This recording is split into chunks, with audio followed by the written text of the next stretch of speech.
Hello, everybody, and welcome back into Talkoff. It is March 10th, Friday. Holy fuck, Zach. I threw that. I was awful, dude. For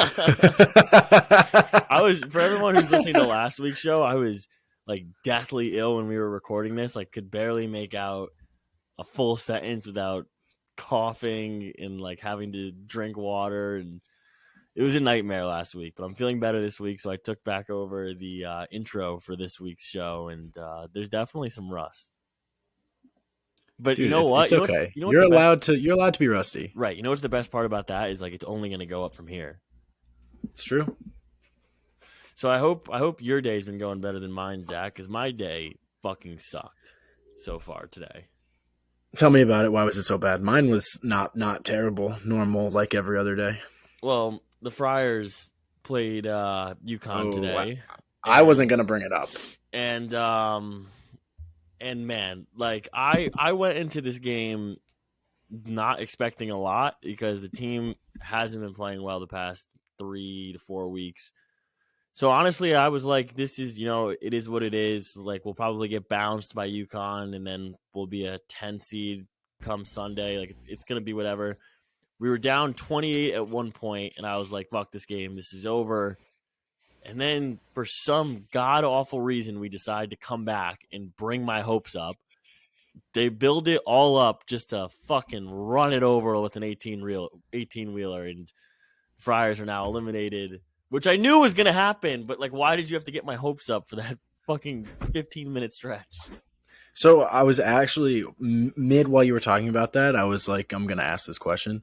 So yeah. you would rather get blown out than 100%, 1,000%. I mean, like, you came back from a 28-point lead. That's still very impressive. Obviously, they didn't win, so who gives a fuck? But I mean, it was a good rally, and it showed. And like, I guess they should have lost by 40. I guess the takeaway of this is it's not the end of the season because we'll still be in the tournament. But and I guess you could say like a good takeaway would be that down 28, they did still fight. So this shows that even if they're down 20 or 30 points, they're still in the game and capable of coming back. But I don't know. It just sucks. Like it would have been cool to have a shot at playing for because I mean, I don't know. Marquette would have been a tough game, and I think Marquette is probably going to win the whole tournament. But it would have been nice to have a shot to beat them. But it's an exciting time. This is the best time of year in my opinion, where it's like baseball's coming back, opening day is right around the corner, and we have March Madness just taking us right into the home stretch right now, Zach. I could not agree with you more. This is the perfect time for everything, especially because it's World Baseball Classic year. It just gives because now we have basically playoff baseball going along with everything, with conference tournaments, with March Madness starting. It's phenomenal. It's a great time for baseball. Yeah, everything. Yeah, so speaking of baseball, we've been talking about this for a few months now. The World Baseball Classic kicked off. We touched base a little bit on that in Tuesday's show, but now that we're full-fledged into pool play now, we've gotten the chance to see some major league talent really showcase some of their shit. Shohei Ohtani, man, 2 for 4 in the opening game for Japan, 2 for 4, 2 RBIs with a 2-bagger, 4 innings pitched, 5 Ks, 1 hit, no runs. Yep. I mean, that is just a lot of fun to see. MLB's best player on like a stage like that. He's doing what we thought he was going to do, which is put Team Japan on his back, even though he doesn't need to because they're so talented, but he's still going to put them on his back and say, let's fucking go. The guy's going to get at least 2 hits a game. One of them's going to be an extra base hit. And if he pitches, he's going to throw at least 5 innings with probably at least 5 to 7 strikeouts, honestly. And most likely 0 to 1 runs earned. That's just what's going to happen. What's the deal now with his pitch count, inning limit? Like when can he throw again? I honestly have no clue. I think Saturday or Sunday. I think it's Sunday. I mean, I'm sure the Angels aren't like thrilled to see him on the mound again, but yeah, I didn't see his pitch count from today, so I don't really know. but actually, that doesn't matter. It's just in fucking Little League. I think it's 3 days. I want to say it's 3 days. In Japan, like we were always saying, Zach, when we did our picks and preview, Japan looks like what we expected. Just a powerhouse, a team that can play all around. Lars Newtfield making that sick diving catch out in center today. And also, what is this like? Newtfield. Oh, what I said, Newtfield? You definitely did. Oh, my God. I don't know anybody named Lars Newtfield. I don't. It's been a rough day. Give me a break. No, but this salt and pepper celly he has going on. You see it? It's like it's going viral all over Japan. Yeah, I know. Which is cool. So he's like a phenom in Japan now. So they love him in Japan. They love him. They love that he's playing for their national team, dude. It's hilarious. It's so fun. This is honestly what makes this tournament so much fun.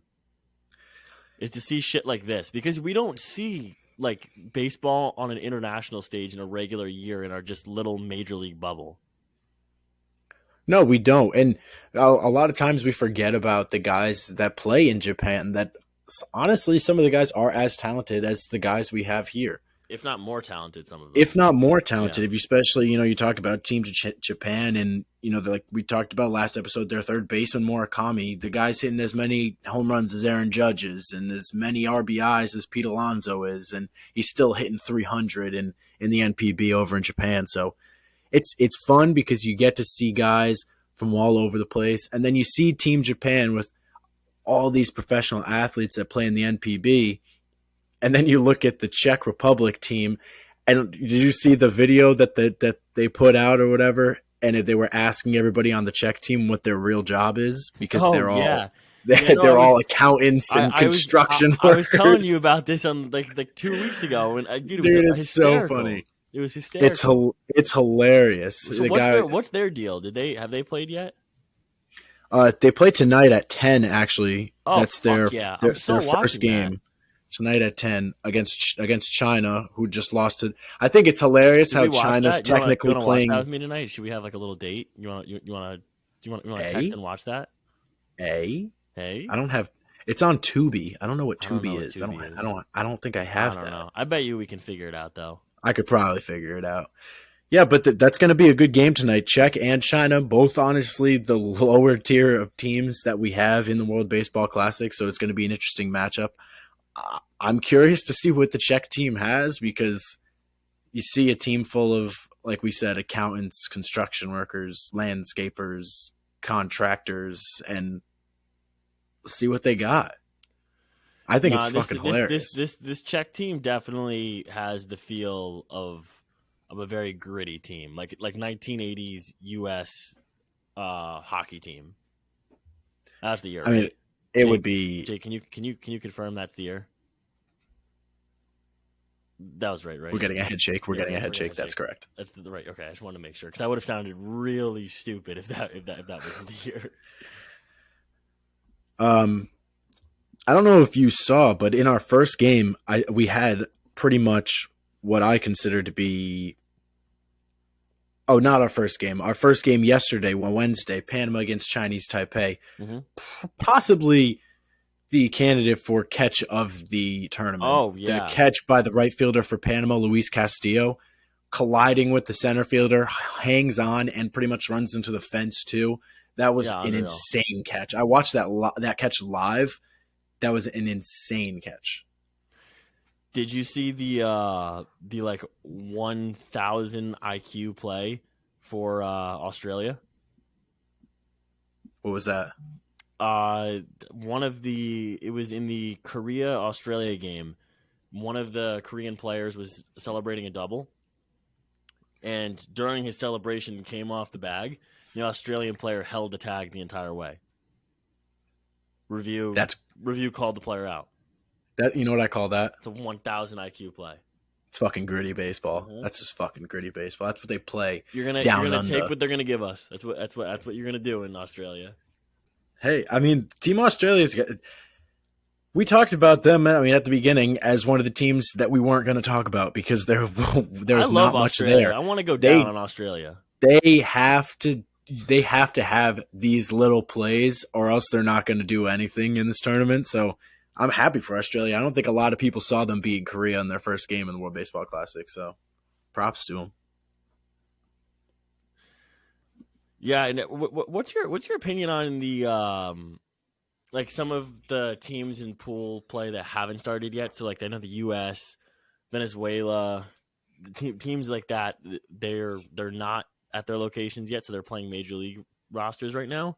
Well, or what's left of the major league spring training rosters. What's your opinion on those games? Like it just seems like I don't know. Like I'm not really for it, to be honest with you. It just seems weird. I think it's great. I They don't need the know. practice. No, I understand. I just think it's They weird. don't. They don't play together ever. No, I So know. I mean, you got to get that chemistry with the guys on the field, and the only way really to do it is play the major league talent that they're around, and they're in Phoenix and they're in Miami, which is where there's major league talent. The USA No, it's team in fair. Phoenix played the Angels today, 1-6-0. It's obviously the Angels without Shohei Ohtani and Mike Trout, but I mean, they looked great out there. The lineup was hitting, and they gave up no runs, which is what you want to see when you're playing a team like that. So I think it's good. I think it's good to size up. I think to see what these teams really have, honestly. And the U.S. team looked really good. I think it was Team Mexico didn't look great today. And it's gonna be really interesting to see when it starts if the teams that did practice, come out hotter than the ones that didn't. The teams that had these games, if they come out hotter than what we've seen from the Pool A and the Pool B side, that didn't play these games against major league talent. Right. I mean, I think it's good. I think it's good. I think it's what they should do. They have the teams there already, and those teams want practice as well as the you're already down World Baseball there. Classic team. Yeah, so right. yeah, And at the end of the day, like Altuve's been on fire since he's left the Astros and went to Team Venezuela, joined up with them. But he's been on fire. He has I think 2 or 3 home runs. yeah. Did you not to change the subject? Did you see the video of the Panama Netherlands game? Christian Betancourt just absolutely trucking the home plate umpire to try to get to a pop fly. That was hysterical, dude. That's why I love these tournaments, because it's like all eyes are on these tournaments. So when funny shit happens, it's fucking hilarious. No, literally, dude. It's like didn't even try to swim move out of the way out of the umpire. It was just I'm coming straight through you right now. It was just like honestly, block or charge team, though. I'm gonna watch this again. I'm trying to figure out if this is a block. Ooh, that's a big block. I'm sure Blue did not set his feet. Defensive foul. Yeah, but that Netherlands team, they look good. That Netherlands team 2-0 so far at pool play. Yeah, Profar to come. Dude, Profar is I always forget how good he is. He was one of the best prospects in the MLB. I know. When he was a prospect, he came up and wasn't that, but he's still a solid player. The talent is there. I think he had a lot of health issues, and it just didn't really pan out the way everybody thought it was going to. Yeah, and he's only 30 years old, so it's not really too late for him to start turning things around. I mean, he had a great 2022 season. So I guess you can maybe make the argument that maybe he's starting to figure it out a little bit on a major league level. I mean, 2022, 15 home runs, 2019 and 2018 with the A's and the Rangers, both 20 home runs, both over 65 RBIs. So I mean, the power's there. The talent is definitely there. It would be cool to see him become a pretty good contributor. Contributor for the Padres this season, because they're just going to be relying on Soto, Machado, the big guns, Bogarts. Yeah. But it would be cool to see someone like Profar step up once in a while. Those are guys that make and break all-star teams like that. 100%. Teams with such heavy talent up at the top. It's the back end guys right. that you got to really have hold a supporting those teams cast together. You're only as good as your weakest player is the old saying, and it's honestly true sometimes. And if they can get production out of those kind of guys, the Padres, they can get production out of guys like Jake Cronenworth and Jurickson Profar, Hassan Kim. If they get those guys going, on top of their 4 elite players, then they're unstoppable. And Yeah. I think Profar and Bogarts, they're playing together on Netherlands. That's going to help the relationship a little bit. Even playing a little bit with these guys helps a little bit, and they need to get, used to each other. I'm scared of this Netherlands team in the World Baseball Classic. I'm not going to lie. Bogarts looks great, hit a home run. Didi Gregorius hit a home run the other day. This Netherlands team looks good. I still expect them to come out of Pool A. That will make my pick correct, obviously, because I'm the guru. Yeah. Have you seen They could make some noise. You never know. Did you see Harvey the other day for Team Italy? Not really too bad for a guy who's averaging 89 miles an hour on his fastball. Harvey not terrible. 3 innings, 2 hits, no runs, 1 walk, no strikeouts, and also he had the fattest lip I've ever seen packed on a mound, besides maybe CC Sabathia. But dude, unbelievable amount of chew in this guy's bottom lip. I mean, give the guy a break. He's just be rocking the 39 years old. Must be rocking the sickest buzz out on that mound.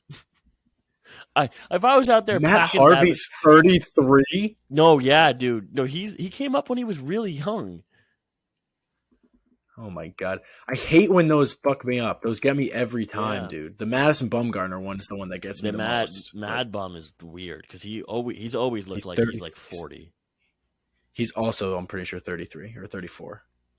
And then obviously he pitched in the World Series at 20. Obviously, it was weird to see Harvey face Cespedes. That was weird as a Met fan to see. Yeah, I guess Cespedes dropped the pop fly in the outfield, which was so relate. I had seen that so many times. I'd seen that so many times. It literally gave me flashbacks to first pitch of the 2015 World Series when he boots that ball from that pop fly. Ball that Alcides Escobar hits, and inside the park home run. Inside the park home run. That was a good time. Good time. And then for Team Italy, Mike Piazza, because I'm Italian, so I'm gonna say it correctly. Piazza rocking that stash. Have you seen that stash he's rocking? He's rocking a handlebar this week or this. He's such a beast. He's looking good. He's looking really. Telling good. You with him as your head coach, how can you not root for this team? I wonder if he'll get looks at being coached somewhere, not necessarily at the major league level. Because there's guys like Howie Johnson who gave us one of the best managerial rants in minor league pro ball, some short season pro ball in the South, which is the sickest thing ever. So I don't know. I think it would be kind of cool to see Piazza get a job somewhere. I think it would. And then let's see. So the U.S. plays Saturday, right? The U.S.'s first game is Saturday night against Great Britain. We played. All I'm going to say for this game, and that's it. Mm-hmm. We played them at their sport. We tied. Now play our fucking sport. Yeah. We're going to win probably 25-0. Fuck Great Britain. Lizzie's in a box. Yeah, have you seen? Have you seen Britain's jerseys? They're bad, dude. Yes, they're bad. They are bad. They're bad. They look like you know those Little League jerseys before you were in Little League when you were playing 8-year-old whatever they called because Little League's 9 to or 10 to 12 when you were 9 and playing in the AAA version of Little League, and they would give you jerseys that were pretty much screen printed the shittiest custom jerseys ink possible. Yeah, that's what Great Britain's jerseys look like, and I'm not even exaggerating it. Pretty much. No, but Saturday is the big day. That's when everything gets started off. All pools are playing on Saturday. We have 2, 4, 6, 8 games on Saturday, spanning from 5 a.m. to 11 p.m. Yeah, and we said, this tournament flies by. So it's flies a by. Lot of storylines in a very short span of time. It is going to be a fucking ride. U.S. is kicking Great Britain's ass on Saturday. Kicking their ass. Sunday night is the game I'm looking forward to. I don't even know. Where in Britain are you they have cricket. Baseball? They have cricket. They probably just have What a dumb 15 sport. cricket players out there. Bunch of idiots. Talk English, morons. They do speak English there. No. I speak English. They speak British. I see where you're going with that one. Yeah, son. 1776. Boston Tea Party. Yup. How do you like that? I'll dump that tea. This your tea? No, but the big game is Sunday night, Mexico against U.S. This is going to be a giant game held in Phoenix, too. So Mexico might have more fans than U.S. I will not be surprised at all. Oh, my God, dude. I'm sorry. I just saw the most cringy Pete Alonso quote of all time, dude. Oh, my God. Oh, my. So Mark DeRosa wanted to take him out of the game earlier today, and Pete Alonso said, I don't get a chance to wear this uniform. I'd like to stay in. I saw that. He's such a loser. Like, you're going to have fucking 3 more weeks with the jersey, and then they're going to give it to you after, probably. Pete Alonso's going to go fucking nuts when he catches, like, a pop fly against, oh, my God, he's so annoying. He might get an American flag tattooed on his ass. He's that kind of guy. He's that type of guy after this. Dude, if they have, like, a Team USA group chat, he's definitely the guy in the group chat being like, yo, let's get let's get the flag on our asses, boys. Like, if we win this, we're getting it on our asses, fellas. I feel like everybody hates Pete Alonso. Like, I feel like he comes up to a group of people and starts talking, and everyone. And no. I mean, like, the players. I feel like if there's a group of people talking and Pete Alonso walks up, he's like, "Hey guys, how's it going?" They're like, "Oh, get this fucking idiot out of here." I think when Pete Alonso comes around, it's just Jake is agreeing with me. Jake is agreeing with me. I like that picture of him in the tunnel before the home run derby. He's just got his eyes closed and he has like 500 chins in that shot. He's like the home run derby, multiple like just chin on chin action. Like, looks like he's been eating Twinkies all day and he's about to go. He's deadlifting before the home run derby. And like, I would have, and I love it. I love it. Trust me, he's a character. Like, I love him on the Mets. Like, he's one of my favorite players. But I completely understand why, like, objectively, Pete Alonso looks like an idiot sometimes. I would, and like, I would absolutely allow the whole being so into the home run derby and fucking taking it so seriously if you win every year. And it looked like he was going to, and he didn't win last year. If he won every year, then whatever. No, like, and the thing that sucked was I bet on him to win the home run derby, and the second I saw the dude throwing up like 300 pounds, I was like, what are we doing here? What are we trying to prove? Yeah, I don't know. He's so weird. But I can't even make fun of him because my first baseman might be even weirder. Yeah, your first baseman is weird. Tristan Casas is apparently like the weirdest person that anyone's ever met. Is he?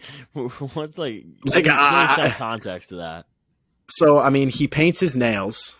I'm not the biggest fan of, but here's the thing: like, I don't give a fuck what you do if you hit 40 home runs and hit 100 RBIs and bat 280.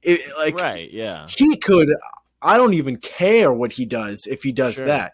He could go run naked through the streets of Boston for all I care. I mean, now he could meditate on the mound before every inning. I don't give a shit. That's better than running naked, but if he's hitting, I don't give a fuck. But apparently he paints his nails. He likes to sunbathe shirtless on the field before the games. He naps like in the locker room instead of like in the Pete Alonso and provided places and stuff. Like, apparently there's been like a little bit of clubhouse stuff. There's a certain he definitely showers without sandals. 100%. I haven't probably. He's definitely barefoot guy in the locker room.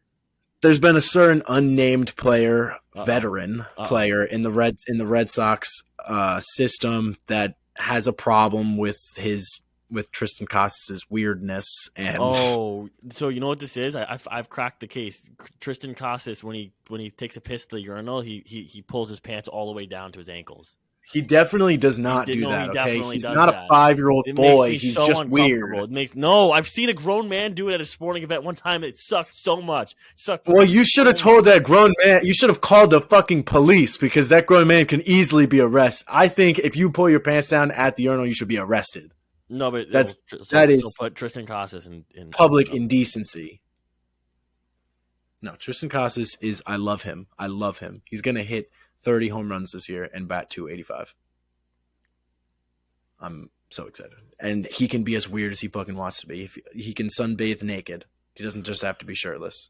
Well, I mean, like, what's with all this naked shit? You're talking about indecent exposure, and now you're just gonna say the guy can go cocks out at JetBlue South or Fenway South.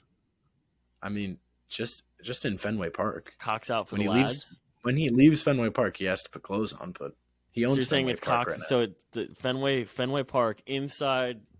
What, Fenway South too is allowed. Fenway North and South, both. Cock-free area for Casas. I'm just saying. Free the dick for Tristan. But outside, just let him be him. Let him be him. Are you gonna let him run the Boston Marathon if he wants to, cockless? Sure. I mean, if he's gonna hit 40 home runs, I really don't give a shit what he does. Fair enough. Zach, let's get into some news that came out today. I'm going to say Daz is right. I'm going to preface that before I say this. I actually want to have an in-depth conversation about this situation. Well, I don't really know how in-depth we can get about this. But no, I would like to get in-depth. Right. I mean, I knew something was wrong with Rodon, and now the Yankees came out today and said he will begin the season on the injured list with a left forearm strain. I don't really buy into all of these. Like, when they say it's a left forearm strain, I don't buy into that. I don't buy in on what they named the injury. I just buy into the fact that he's on the injured list until at least the beginning of the season. Zach, we were talking about this today. When they say to begin the season on the IL, let's do some quick forecasting in our head here. It's at least probably 2 weeks out of opening day. So now you're in mid-April, and now he's gonna go. He has to do a rehab start. If not one, he's gonna do more than one rehab start. So let's say 2 rehab starts. That's 7 days down in Florida. So now you're getting towards the end of April. So now you're saying the first time we'll see him pitch in pinstripes is probably going to be after May 1. I think it's going to be early May when the first time you're going to see him in pinstripes. And, it's a huge blow for the Yankees. It really is, because you already saw Montas go down, and they just got guys going down left and right. I mean, Lou Trevino went down. Tommy Kahnle just went down. Harrison Bader's not feeling well. It's just like they might have the bug this year, and losing Rodon is huge because, as many people like to argue, and I am one of those people, even though Cole is their 1 and Rodon's their 2, Rodon is their ace. He is their better pitcher. Rodon is better than Garrett Cole. I mean, I guess, yeah.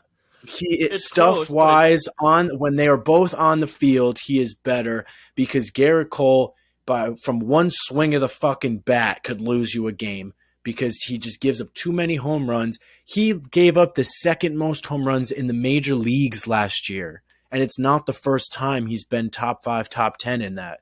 The guy gives up way too many home runs because he likes to throw fastballs at people's chests, which if you just sit on the fastball, you're hitting it over the fence. Every time. So he has holes, and that I don't think Rodon has, but that's not the argument I'm trying to make. I'm just trying to say they're going to struggle so much without Rodon for that first month. Well, I mean, it's going to be tough. Rate, Zach. It's like Nestor has a hamstring issue right now. You have Rodon they're expecting down. Him back for opening day. Okay, though. But right now with this whole litany of injuries that the Yankees have, you're going to have to think about either Schmidt or Herman starting in the rotation at the beginning of the year for the first month. I think it's going to be Herman. I think he's going to get the call. But that sucks, honestly, if you're the Yankees. Losing Rodon and Montas and subbing in and Trevino. Herman, and Lou Trevino, but that's in the bullpen. Right, but that is like, and no, I Canely was understand. probably going. Canely is hurt too. He's probably going to be their swing man. And if you lose your rotation, the one thing you need is your fucking swing man to get you to the like. So when your rotation sucks, you need your swing man to get you to the bullpen. Tommy Canely's not there to do that. They're going to struggle a lot at the beginning of the season with these injuries. If they keep piling up, I don't know what we're looking at for the Yankees. And if this is going to be one of those years that he just can't stay healthy because he's been injured in the past. I know a lot of people have this narrative that he's an extremely injured player. He's not extremely injury prone. He has been injured in the past. But if this is something that you look into and you say, holy shit, and you think about the Yankees without Rodon this year, the team's not as strong without Rodon. It's the same team as last year, and that team from last year got a little lucky. I mean, it's definitely going to be a tough stretch to open the season for the Yankees. Like, just from a health perspective, they're going to have guys step up to kind of bridge the gap between the opening day and when these guys can eventually come back fully healthy. And I don't know, man. Like we were saying the beginning of this week, Zach, that guys like Rodon who haven't had that large of a history of having, I mean, to the extent of my knowledge, I can't recall. Has Rodon ever had Tommy John? I think so. Okay, but regardless of the point, I don't think beyond the Tommy John he's had. I mean, we've said he's pitched almost 200 innings 2 years in a row, the most he's pitched in his career. So there's definitely some mileage on that arm right now. So it doesn't surprise me that he's got fatigue, and there's a little bit of tenderness in his arm. Yeah, I'm sure there is, and like I said, if this stacks up with injuries, if he ends up stacking with injury after injury this year, and if that becomes the story from New York is that Rodon can't stay healthy, I'm telling you, my Toronto Blue Jays bet looks incredibly great. Yeah, I mean, Blue Jays bettors are feeling good now, I'm sure. Oh yeah, I would. Even before Rodon went down, but yeah, even more now. All right, so besides Rodon today, I mean, a few minor moves that happened. Yuli Gurriel in agreement with the Marlins, and then Jose Iglesias also to the Marlins on a minor league deal. So the Marlins doing some work this afternoon, perhaps adding to the major league roster, but as we said pre-show, Zach, not moving the needle too much on the team overall. No, I mean, it doesn't move the Marlins at all. We were waiting for these deals to pretty much get done. The other day, we didn't mention it either. Elvis Andrus signed with the White Sox as well the other day, probably to play second base for them. I mean, these are just tiny moves that aren't really making these teams any better, even though Andrus probably had his best year in 5 years last year. But you're only as good as your last player on the bench. So these guys they play a part at some point down the stretch. Yeah, they definitely play a part, and some of these guys could end up being big. I mean, Andrus is going to play up the middle with Tim Anderson, so right. They're going to need him to be at least pretty good. Sure. But not a lot of moves that like Yuli Gurriel doesn't really get me excited for the Marlins. Like, congratulations, I mean, the Marlins don't really get me excited in general, so it's like exactly they're not going to do much, but it's good to see them adding bats. They're at least trying because of how terrible their hitting was last year. They were the worst hitting team. They were the worst hitting team in the league last year. Dude, they're like old. They're just like it's like kind of where baseball careers go to die. It's besides like Jazz Chisholm and Sandy Alcantara. It's like what else do they have down there? Yeah, and I guarantee, like Luis Ariz just went down there. I guarantee you, we never hear his name again. No, oh right, yeah, Ariz is down there now. But it's a shame. Like I'm sure he wasn't thrilled about being shipped down to Miami. Like I was saying earlier, it's just like it sucks for fans of that team because you play in a market where the Dolphins are competitive. The Heat are like one of the most desirable teams to play for in the NBA. And then you have the baseball team down there, and it's like, who the hell wants to play for the Marlins? They can't. They're giving tickets out. I'd play for the Marlins. I mean, yeah, I'd play for the Marlins too, but I don't think they want us, or do they? Yeah, me neither. This is my official This is my application to play. I don't want to for the run. moment. No, I'm gonna play first base. I don't want to run. Play first base coach. Yes, I'll be first base. No. I want to be third base coach because Third base coach has to do stuff. First base coach just gives high yeah. fives. No, but first base coach has to pay attention to the pitcher and like time is. Ooh, and they wait, and they have to hold the shin guards and Yeah, shit. no, I Never don't mind, want I'm to not hold. doing that. No, I'm good at. I have real good rotation on my arm to wave players home, so I think I'd be good at Oh, that. do you? This Oh, is okay. my official application to be the third base coach for the Miami Marlins, and I would wear the fuck out of that uniform too. You probably would. Oh yeah. You know, I wanted to bring up a tweet that I saw today from Jeff Passan, my favorite person in the entire universe. Thank God I didn't say Adam Scheffner. I was gonna punch you in the face. No. Jeff Passan is my favorite person in the entire world. I love him. Okay. And it's he compared spring training 2022 and 2023 with the rule changes. Okay. Time of game is down 25 minutes Okay. this spring training. Runs per game is up half a run. Stolen base attempts per game are up almost a whole stolen base. Batting average on balls in play on ground balls is up about 25 points. And strikeout rate is down about 1%. These are all things that are moving in the right direction, and you could say coincidence, and obviously it's not huge, like it's not giant gaps. Besides the time of game, like 25 minutes is a long time. That's like almost a whole inning. Yeah.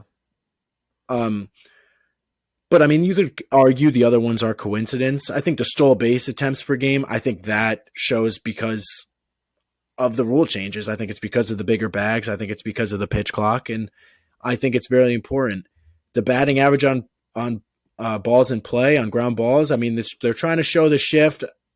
20-point difference, 15, 20-point difference really isn't that big of a difference. So you can argue coincidence, but I wanted to get your take on this. I mean, do you think it's working? Do you think it's helping the game? Or do you think maybe this is just coincidence? Besides time of game, obviously. I think everything is helping the game to this point.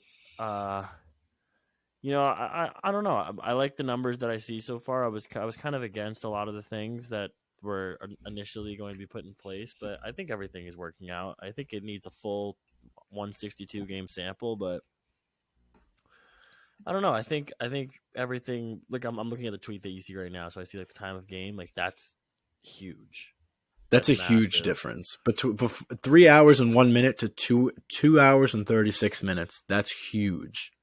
Yeah, balls in play is great. Strikeout rate is going down.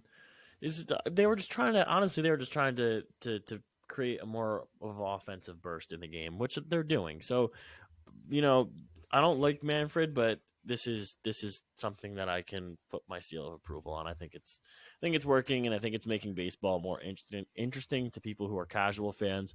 I'm also coming around to the pitch clock. I thought that was going to really piss me off, but pitch clock, it speeds things up, and you can kind of use it to your advantage sometimes if you're a smart pitcher. Yeah, I agree with you. I do think that we need to see a full 162 before we really say anything about it, but so far it's doing what it's supposed to. It's going in the right direction, and there really hasn't been that many mistakes. I can't find the tweet. He might have deleted it, but he had a tweet after that, and it was talking about the violations week by week, and it just showed how the violations week by week went down as they did last year as well. Once it's like it's gonna be over. You figure it out. You're like, oh, I can't do that anymore. So sure. I don't think it's going to be a huge problem this year, but we got to see. We got to see the full season of the rule changes and see if we like it or not. Yeah, no, absolutely. I totally agree with you. So Zach, do you want to talk a little golf before we get into Florida Man Friday? Sounds good. Players Championship this week, 25 mil purse, which is almost the same. It's the Masters and the U.S. Open are 15 a pop. So aggregate between the two of those, 30 mil to 25 mil. Like I think this is the biggest purse out of a regular PGA Tour event during the season that they've ever had. So that's an exciting part to the week. That probably I don't know if many people even know that.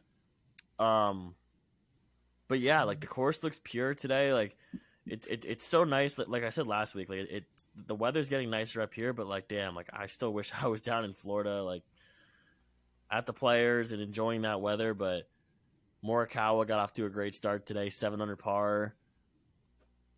And man, like I don't want to say that I'm hot on the golf bets, but I hit another stride with Morikawa. It's like my fourth or fifth tournament this year that I've like feel good with somebody going into the weekend. All right. It's the first. Okay, it's been one day, so let's settle down. All right. John Rahm was 7 under last weekend too, and look how that happened. He was 1 over at the end, right? 1 over. I also had. Let's not. Well, I also had Scotty Scheffler in that tournament. Don't forget, finished second. Congratulations for getting second. You bet on them to win, no?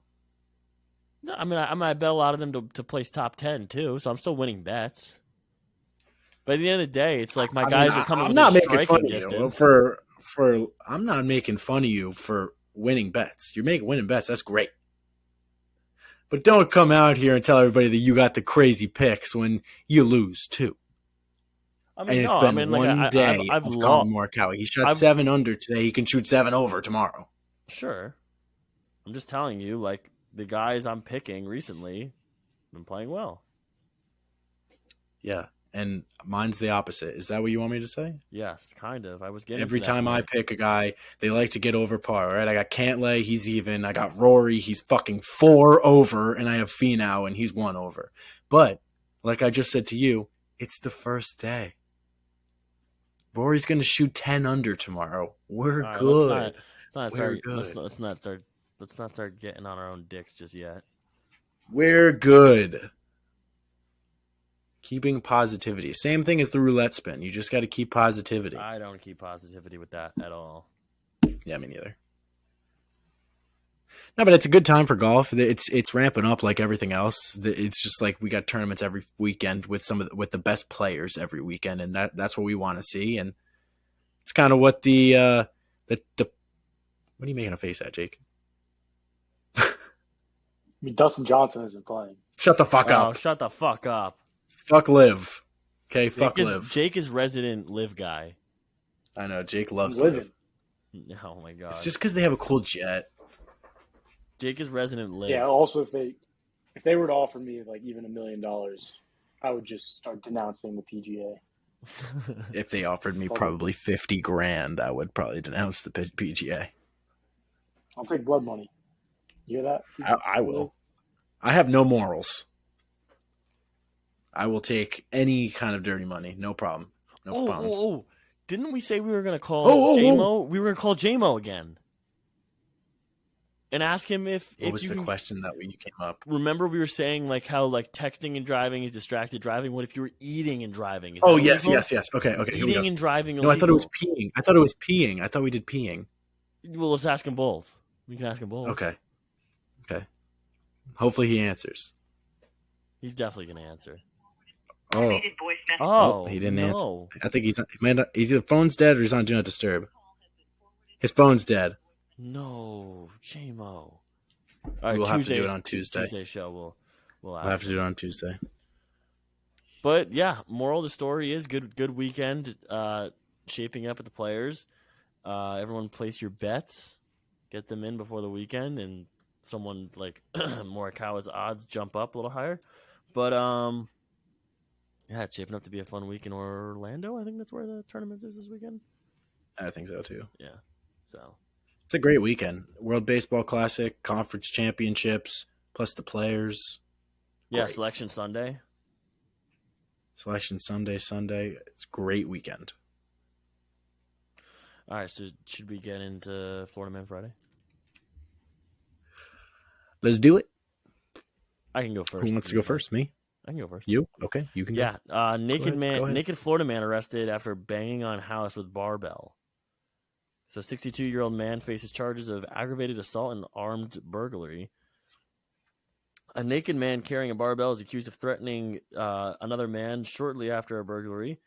He was banging. He robbed a house and then went to the neighbor's house and started banging on the door with a barbell he stole from the neighbor's house. And he did this whole robbery and everything completely ass naked. What is with Florida people and This being is 2 naked? weeks in a row where we're talking about ass naked people. This is what had us Yeah. called J-Bo last week. Exactly. So they might have put clothes on him, but probably not. this would They be might a have taken him to scary jail sight naked. to have to relive on a Ring camera the morning after. This would suck to have to watch that That's video. a good point. I would. So yeah, so he was, and that was the end of the story. So he's the neighbor called the police when he started banging on a door with a barbell. That's a loud sound. It's a really loud sound. So yeah, that's my Florida man. It's good. It's a good one. Jake? Yeah, here we go. Florida man steals $950 worth of seafood from restaurant, tries to sell it back to restaurant. I don't know why the title cut off here, but yeah. So Luis Alessano Manser, I don't know, was caught on security camera breaking into the docks, I guess a grocery store, stealing $950 worth of shrimp and lobster tails. He then left the scene and attempted to sell the seafood to a Tom Thumb food store clerk, where he also used a stolen credit card to make a purchase. So, yeah. He tried to Good stuff. buy and resell seafood. I mean, you got to make a living somehow. I mean, you do. There's this cool little thing that some people forget about. You can get a job, and they'll pay you to work for them. He's a freelance seafood distributor. Oh, right. I don't see anything wrong with that. All right, it's supply and demand. They needed shrimp. He went to the store. He bought it for them. What's the problem? Right. It's like COVID, and they bought out all the. Yeah, when they bought all like hand set. Yeah. I'm with this guy. I stand with this guy. Let's go free him. I'm with you. All right. So my Florida man pulls out quote unquote dank gummies instead of ID after nearly hitting gas pump. So a Florida man who nearly hit a gas pump pulled out a package of dank gummies instead of his driver's license when a policeman showed up trying to help him. This guy literally just pulled up to the gas station, and everyone at the gas station, they interviewed everyone, and they could clearly tell that he was under the influence. He ran into the gas pump, and he got out of his car, and he tried to call AAA. He didn't have AAA, though. A policeman eventually arrived, asked the man for his ID because he was clearly intoxicated, and he pulled out a package of edibles, like gummy edibles, and tried to give it to the cop. Then he tried to make up a story that it was just regular gummies and there was no weed on it, even though the cop saw on the thing that it says cannabis infused. And I'm looking at a picture of this guy, and his mugshot looks like he is the highest man on the face of the planet. And what an idiot. What an idiot. So stupid. Should we get in some picks? All right, sure.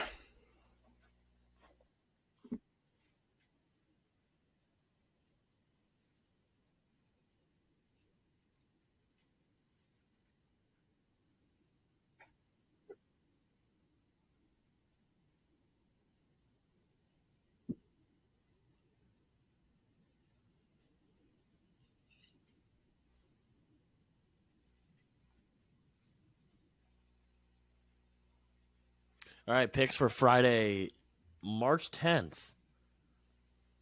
Zach, who are you going with? All right, my pick for Friday, March 10th. Since it's getting to that time of year, I'm going to go with a college baseball pick. Ooh. Yep. The Virginia Cavaliers versus the UNC Tar Heels tomorrow at 5 p.m. Today at 5 p.m., Friday the 10th. I'm taking the Virginia Cavaliers over the North Carolina Tar Heels. I like Virginia a lot this year. We talked about them a little bit in our college baseball preview. I like Virginia a lot. I think their pitching is very solid, and they got a couple good guys in the outfield. Their center fielder is phenomenal. I'm blanking on his name, but I like Virginia a lot. I think they're going to handle UNC.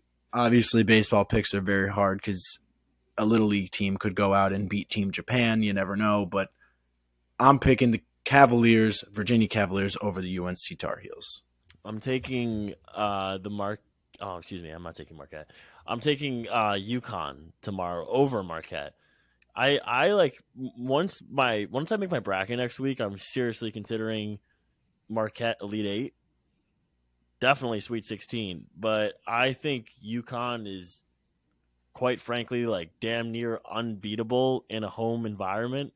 And the Garden is basically a home environment for UConn this week. So I'm taking UConn over Marquette tomorrow. That's college basketball for everybody who didn't know. College basketball. Jake, hockey? I was going to go with hockey, but I think I'm going to go Big East basketball. I'm going to go Villanova to upset Creighton tomorrow in the Big East tournament. Wow. Jake, Big East basketball. I really want Villanova to win. I don't know why. I just like them ever since that buzzer beater. So let's go Villanova. What are they at? They're probably like plus 200 or something. I think they're, something around there. They're definitely the dogs in this game, though.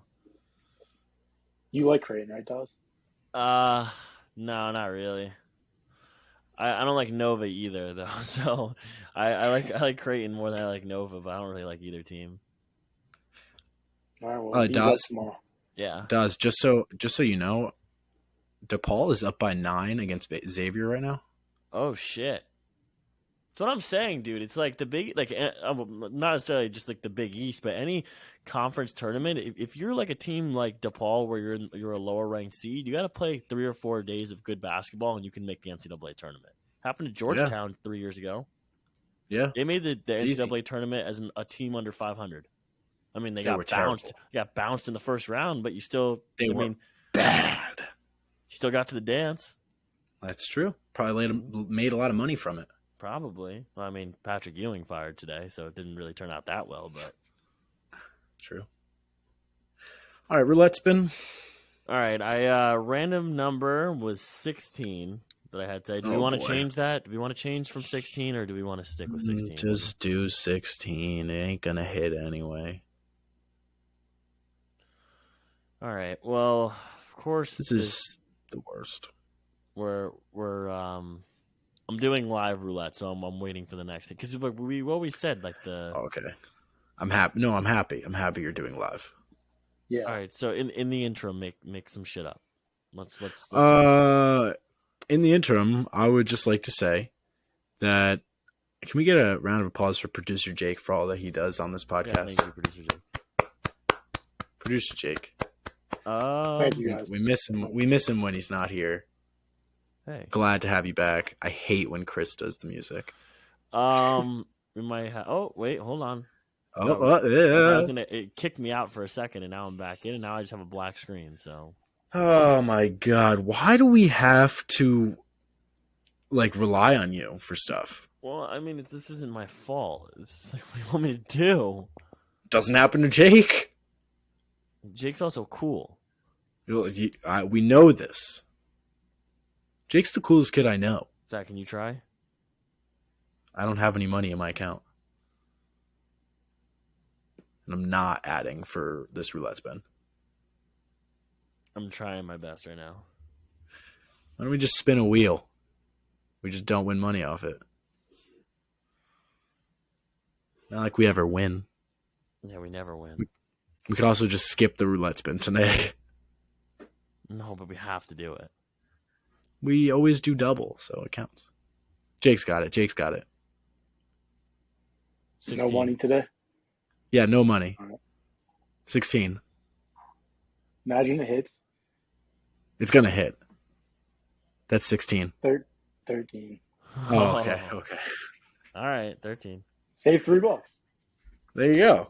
We're saving money, boys. I mean, we're already down like $50, $60. So That is what it Finance is. podcast. It's just money, right? let's get it. But yeah, doesn't that grow on trees? It's paper, so paper grows on trees. So yeah. All right, everybody. That is our True. show for Friday, March 10th. Enjoy your weekend. Stay safe. Drink up. Have some fucking fun this weekend. Watch some college basketball. Win some money. Peace out. Zach, Don't forget, one day closer to opening day. love you guys.